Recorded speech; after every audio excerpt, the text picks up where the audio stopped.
personal quality do you attribute to helping you successfully navigate the challenges of the pandemic over the past year? It's about relationships for me. When I think back to being a resident here in Fond du Lac for over 42 years, we've built up a lot of good friendships, and that really came to the forefront of support when my husband became so ill with COVID.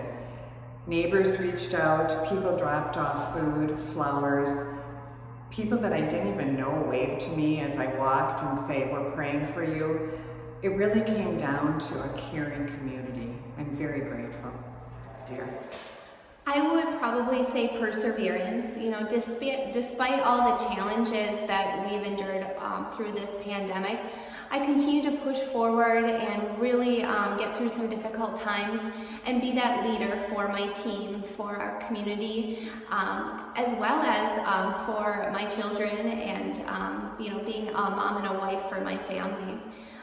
It was difficult, that's for sure. When looking back over the past year, we've really been through, you know, some difficult times, but continuing to push forward as a community, even if we may not have all of the information, you know, really made us stronger, you know, and that really helped us get through it. My personal quality is collaboration. Through the pandemic, I realized that there was much need to collaborate with others, not only within our organization, but within our community, within the state. So we collaborated as a team, as a leadership team. We collaborated as a leadership team at the region with SSM Health Wisconsin, and at the system with SSM Health, and then with our Department of Public Health, with the Department of Health and Safety. So really called on my leadership skill around collaboration to be able to make sure that we were able to swiftly and you know, effectively meet the needs of the pandemic. Every challenge we face, including those COVID-19 brought forth, teaches us something about ourselves. What did you learn about yourself that other women might be inspired by as well? For me, it was really realizing how important being in the moment is, celebrating life, embracing those around us who we love. Having almost lost my husband, the reality of what it is to take each day and truly celebrate it is so important, and we are doing that. We feel that we are living in the sweetness of life, and we are very grateful. Yeah, I would say two things that stand out to me that I learned about myself would be learning to be resilient and learning to be flexible.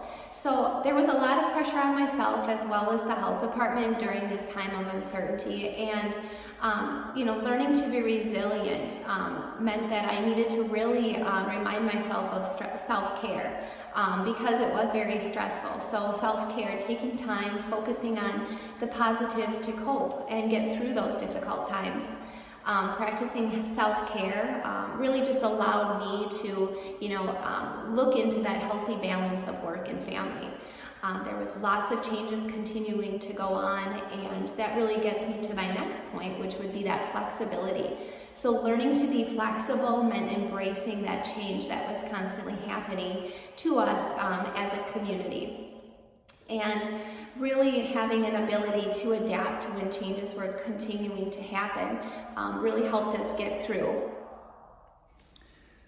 I learned about my ability to identify my own weaknesses and find individuals around me who had those strengths and call on those strengths and lift those individuals up to really be effective in dealing with the pandemic. So really being able to reflect on who I am as a leader, who I am as a person, and where I need help. And not being afraid to admit that, not being afraid to reach out, and really just lift other leaders up in their ability to lead through this pandemic. How do you feel about being selected as a role model for other Fond du Lac area women and girls as the 2020 Woman of Achievement? I am delighted, and I'm very grateful. And I'm really sitting in the blessing of that. And I thank the board of directors of the Women's Fund, and I thank Maria Turner, the executive director, for this honor. I'm joining the 3 other founders in this award, and I'm very happy about that. When I look back over my career of over 40 years, my passion has always been women, vulnerable women and children. And when I led and spearheaded the initiatives of the Sexual Assault Center for Fond du Lac County, when there wasn't one, the Samaritan House Raffle, which raised funds for people without insurance, as well as the Domestic Violence Program at 8 Nation Healthcare, all of those tapped into the needs of women. And as a woman that had an education and had financial resources and had time, it's a real privilege to be able to use those talents for other people. And I have seen over my time so many wonderful women in our community who have stepped forward, joined in the vision, and made these things happen for women who needed the help. And that's the wisdom, that's the beauty of the Women's Fund. Their grants have been impactful and they have changed lives because of what they have done. And I'm happy to be a part of the story.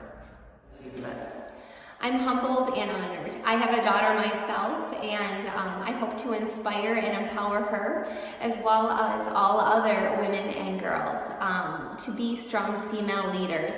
You know, they too are capable of accomplishing great things and, you know, really making positive changes and inspiring others themselves. First of all, I feel humbled that other women in our community recognized the hard work that me and my team put forth during the pandemic.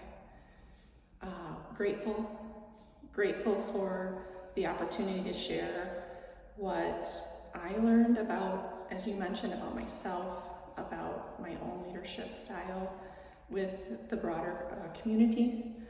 And lastly, hopeful that other women and girls will be inspired by me and the work that I've done throughout this pandemic.